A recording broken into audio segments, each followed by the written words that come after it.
In the transfer portal, unfortunately for Michigan fans, a couple names that were supposed to be foundational names for future success in Dylan McCaffrey and in Zach Charbonnet. Charbonnet, of course, was counted upon from pretty much day one when he stepped on campus, and they had attrition at running back. He scored 11 touchdowns 2 years ago, had a stellar freshman campaign, and then just didn't see the ball much this past season. So was he looking at the writing on the wall and just seeing, hey, this running back room has suddenly become pretty crowded?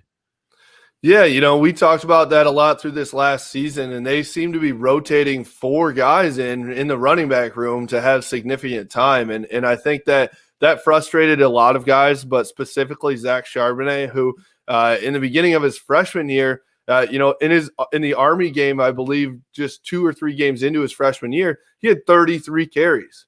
Well, all of 2020, he had 19.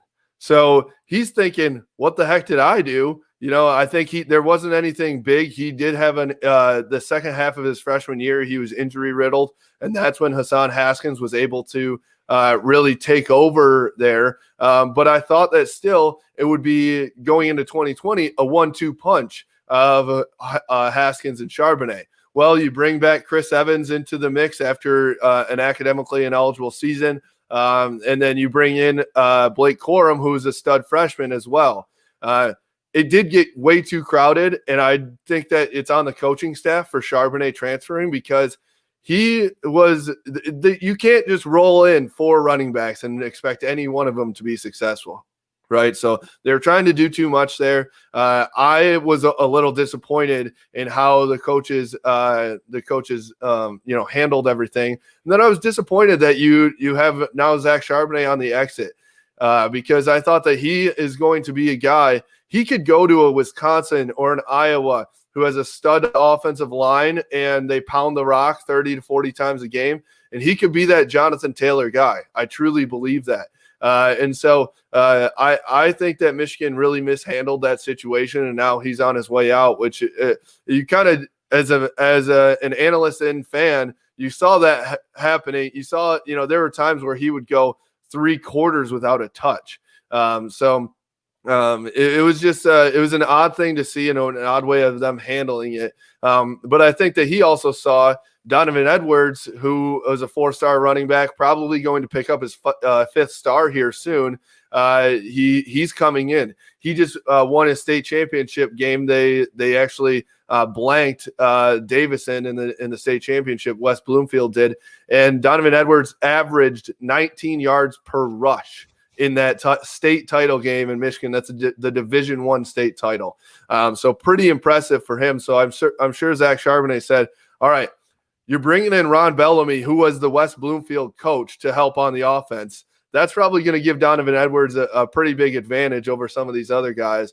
And then you also have Hassan Haskins and Blake Corum, who saw significant time.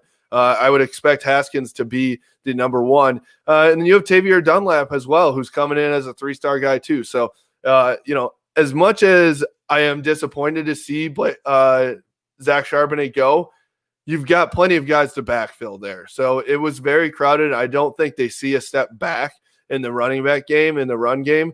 And it'll be interesting now with Mike Hart taking over the running backs for Jay Harbaugh. We will see. I think that Mike Hart, obviously in college, Mike Hart was a guy that averaged 25 rushes a game. So he's going to come in, and say, hey, we need to find our horse and give him the rock as much as we can. And so I think that's the way that they're going to go, whether it's Hassan Haskins or Donovan Edwards or Blake Corum, and how they use all that.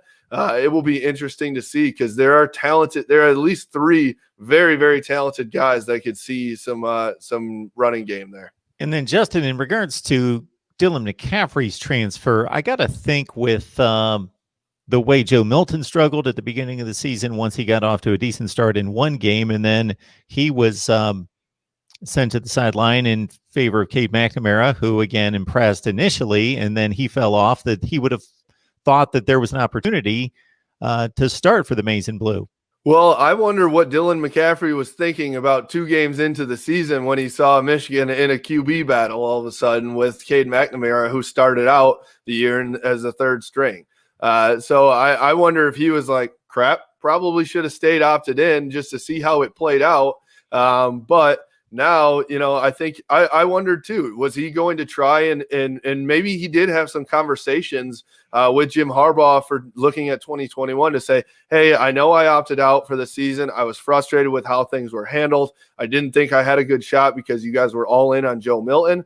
Well, I'm technically still not in the transfer portal yet. Do you think that you'd have a spot for me? I wonder if that conversation did happen, and I think it probably did because it took a really long time for Dylan McCaffrey to enter this transfer portal, and it just hit last week.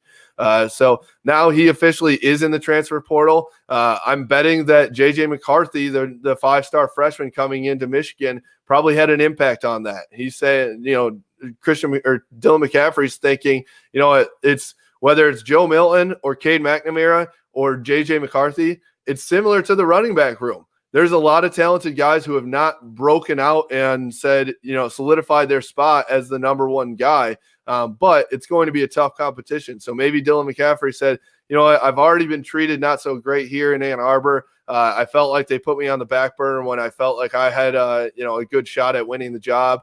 And now, I'm going to go try and find somewhere else where I can, because he's an incredibly talented kid. Don't get that twisted. He's going to go somewhere that trusts him, and he's probably going to be a starter next year. I really truly do believe that.